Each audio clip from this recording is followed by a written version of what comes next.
Hello everyone. Today we're going to be taking a look at the Dyson Slim Ball Animal. I don't have any experience with this particular Dyson, at least I don't think I do. I own the Dyson Ball Multi-Floor 2. It might be identical to that, but I think this one might be a little smaller. We'll find out. So I'm going to do some comparisons after I get this out of the box. But I got this at basically a garage sale and I didn't pay $300 for it. I didn't pay $275. I paid about half that and it's new in the box. So I got a good deal on it. It says Dyson Slim Ball Animal removes dirt and microscopic dust on all floors for tough tasks. And then it lists the features. This Dyson vacuum is made from ABS and polycarbonate, the same materials used to make crash helmets and riot shields. Each component is relentlessly tested again and again and again. Let's start with the cleaner head. Dyson's redesigned these cleaner heads several times over the last 9 years, and this is definitely the best cleaning version of this cleaner head from Dyson yet. It's got the best brush bar. Dyson calls these brush bars, but they're also referred to as brush rolls. It self-adjusts for different types of flooring. What I have found is that on certain types of flooring, this will really seal down to it. So while this works great on my generic plush carpeting, this will seal down to things like bathroom mats and sealed area rugs and stuff, and on some stuff it's hard to push, which is a shame. And Dyson hasn't addressed that yet, and that's been a problem on their vacuum cleaners for the last 5 or so years. But anyways, that looks like that would work very well. This is your wand, the extendable or non-extendable wand for cleaning above floors and cleaning stairs. I always like this. I always like the tool setups on Dyson uprights. That's why I find myself using them a lot. Here's the attachments. You've got a clip to hold both your upholstery tool and your combination crevice tool and dusting brush. So I like this attachment. They've made improvements on these over the years. And this isn't the same as the one that's on the Ball Multi-Floor 2, but it's similar. And the bristles are very soft and they're fanned out. This tool works really well. I do wish it was a separate dusting brush. The crevice tool kind of chokes the suction and the hose will kind of pull back because of this restricted suction here. So using this admittedly is a little bit more tiring to use than it should be, but it's not too bad. And you have the stair tool. This actually works better than I gave it credit for. When I finally actually tested it, it does seem to do a pretty good job. It's got litter pickers on the back. It's okay. I've never been blown away by these, but they're all right. And then this would be the tool clips that holds the tools on the vacuum. This is called a multi-angle soft dusting brush, and I actually already own one of these. It's made for cleaning things like ceiling fan blades and cleaning molding and cleaning up high. This would be the tangle-free turbine tool. So this is my all-time favorite turbine tool or turbo tool for a vacuum. And the reason I like it, these brushes here, they counter rotate and it doesn't tangle up with hair. So you can gobble up all kinds of hair with it and it just sucks it right into the vacuum. It works really, really well. So it's a low maintenance tool. A lot of these turbo tools are really high maintenance. And this adjusts a few different ways too. So it's really great for stairs and for furniture. And it's nice and compact. The early Dyson turbo tools were massive and this one's nice and small. I'm surprised this hasn't evolved further because this tool is pretty old now, but it works really well. It's still my all-time favorite turbo tool. The only thing I don't like about it is that it's kind of noisy. Okay, with that, that's the main body itself. And I'll be honest, looking at this, I can't tell if this is different from the Ball Multi-Floor 2 or not. I may already have this vacuum in a different color, to be honest. There's your pre-motor filter that goes inside here. These are washable. You can dump the bin out over and over, but eventually you're gonna wanna wash that filter. Dyson recommends doing it monthly, but you could probably get away, honestly, with doing it every 3 or 4 months. They don't recommend using soap, but if you use a drop of soap, a lot more dingy, dirty water will work its way out of them. So I always do that. And to empty it, you just push. There we go. It all dumps out into the trash. On the bottom here, you have these are called baffles. And when you dump this out, dust does like to get caught on these. So you may have to clean this off from time to time. Nothing too out of the ordinary, pretty typical Dyson fare. And they've been selling basically this style machine now for almost 9 years, but they've made a lot of improvements on the key part, which is the cleaner head. So because this is so much better, this vacuum cleans a lot better than the first versions of these same machines. Like for instance, the DC40 is a horrible carpet cleaner, whereas this one I would say is very good. Now I'm going to put this together. Attached to the handle, there is a quick start guide with a very quick assembly instructions. It looks like the first thing you do is you just lay the sweeper down on the floor and you snap on the cleaner head, then attach the wand and the handle, the bin, and then you attach your tools. So I'm gonna go ahead and throw this together and it shouldn't take long. And the nice thing too about Dysons is no tools are required. Everything just snaps into place. So it's pretty easy. The first thing I'm going to do is attach the cleaner head. The cleaner head, if you ever need to remove it, this actually comes off. This red piece right here, it just unsnaps. And then you can remove the cleaner head if you have to. And what you have to do is there's electrical contacts right here and they line up with these 2 holes right here.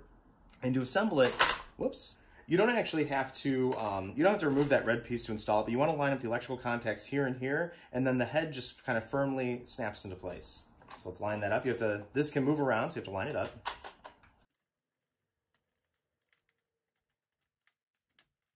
Okay. Okay, that's it. Now I'm going to attach the handle, and it's really easy. You just line up this lower portion here, there's this hole here, a slot, with the top part of the main body, and it just slides on like that until it clicks, and now it's actually on. So that's snapped together really easy. Next, you attach the wand, you lift this handle cap up. The wand acts as basically like the spine or the backbone of the cleaner, and it clicks into place. You push this red button here, and the wand will go nest inside the hose. I always like this feature on Dysons, because it keeps the wand and hose conveniently out of the way, and the vacuum switches over to hose mode when it's upright instantly. So you don't have to switch any dials or anything like that. It just switches over, and then you pull this right out, and you have a ton of reach. The hose is really long, so you can almost go all the way up a flight of stairs with it, which I really like. Just the plain tool section on these Dyson uprights is incredible. They got a lot of power. The downfall of Dysons is always brush rolls. So they usually have good suction and enough suction to deep clean flooring and to do a great job on bare floors, but they almost always, a lot of them have really wimpy brush rolls and they don't clean as well as they could. All right, now one of the last things to do is to attach this tool clip, and it just slots in right here on this. And it can only go in one way, and when it goes all the way in, it'll click into place. That's it, really easy. So this is where your combination crevice tool and dusting brush go, and then your upholstery tool sits and locks into place right here. And they stay on pretty securely. I mean, sometimes I'll see people lose them, but not too often. And the bin just connects. That's it. So now the Dyson's ready to go. So I noticed this shared a lot of striking similarities with the Dyson I already own, the yellow one on the left, the Ball Multifloor 2, which I actually already reviewed and demoed in a previous video. And actually, I still like this Dyson. Of the new ones on the market, it's probably my favorite upright they sell. I like it because it's nice and light, but it still has a lot of power. The cleaner head works well, it vibrates the carpet nicely. It has better agitation than most Dysons. I thought the Slim Ball was going to be a little bit different, maybe a little bit smaller, but I wasn't sure. And I thought the cleaner head was going to be a little bit different, the brush bar would be different. And it's not. They're identical. So this is your crevice tool and dusting brush. I think this is the nicest version of this. It's nice and long. And this is the one that comes with the Slim Ball. This is an older one. This is what they've had on the DC41, the DC65, the earlier ones. So this one comes with a better tool and a longer cord, and that's about it. The differences are pretty negligible. But actually, I like this vacuum. I don't think it's perfect, but they clean really well, and they do a good job on carpeting and hard floors, and I like the onboard tools. So for me, that's all good winning features, and I think the bagless system is very good. It's messy to empty and keep clean, and this one will be exactly the same because the dirt and hair can get caught around the top of the cup. With both cords at the same starting point, the Dyson Slim Ball cord is noticeably shorter than the cord on the Dyson Ball Multifloor 2. This is the major difference between the two models, as they otherwise clean the same and have identical features. This Dyson features two switches, one to power the vacuum and the other to turn the brush bar on and off for cleaning hard flooring. Dyson's ball technology does make the vacuum very maneuverable around furniture, and it's pretty fun to zip around. Along with the high position of the brush bar motor, the ball itself is pretty tall, so while this vacuum can easily get underneath cabinets along the sides, don't expect it to easily lay flat to clean underneath furniture. It does, however, feature a pretty wide cleaning path, so you can cover a good amount of flooring quickly. The whole vacuum, including the cord and onboard tools, only weighs just over 15 pounds. The handle weight is about 2.8 pounds, which isn't too bad. The noise level of the Dyson is about 80 decibels, which is quieter than I was expecting. It makes a high-pitched sound, and to be honest, it sounds louder in person than it actually is. The vacuum features two washable filters, one inside the dirt bin and one inside the ball itself. Dyson recommends washing the filters monthly for optimal performance. Make sure the filters are 100% dry before reinstalling them, which usually takes at least a day. I used a water lift gauge to measure the suction, and without a perfect seal, I found it read between 70 and 80 inches of water lift. The vacuum features a suction relief valve, and it immediately kicks in when you seal the suction, so I think actual water lift numbers would be slightly higher. Let's see how the Dyson Slim Ball Animal cleans on regular plush carpeting. I put down a mixture of glitter, shredded paper, and oats.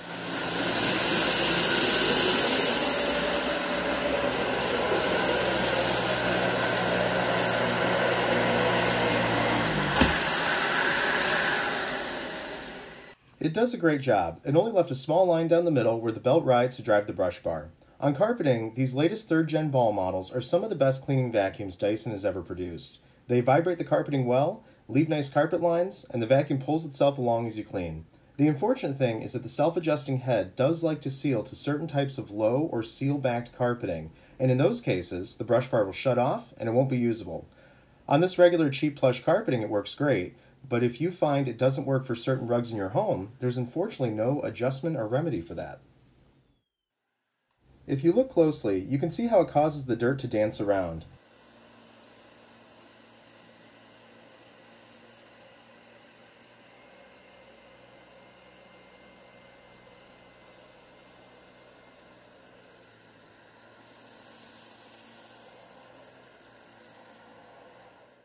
For cleaning bare floors, I put down a mixture of rice, glitter, and oats. When cleaning hard floors, you have to shut the brush roll off so it won't scatter the dirt. This Dyson does an excellent job on hard floors for an upright. It likes to seal down to the floor, so the vacuum isn't as maneuverable on hard flooring as it is on carpeting.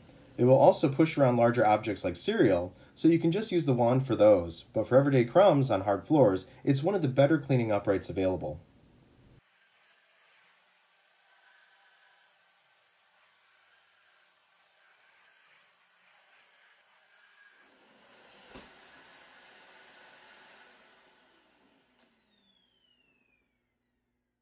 Now I'll show how you can use the various included tools. All the tools can either be attached to the wand, or if you don't want the extra reach, for instance when cleaning out a car, they can be attached to the end of the hose.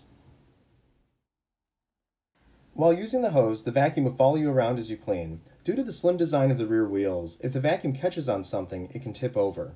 These newer ball uprights are less stable in tool mode than the older Dyson uprights, which had a much wider stance.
Alright, now that I'm all done cleaning, I'll show you how to empty it. And in my opinion, this Dyson upright is messier to empty than I would like. And what you're going to find is that you're frequently going to have to take this clear part of the bin off and clean the inside. The screen here is called a shroud, and that will build up with lint and dust over time and hair, and you will have to clean that out. So I'm going to just go ahead and empty this. We'll see how this goes.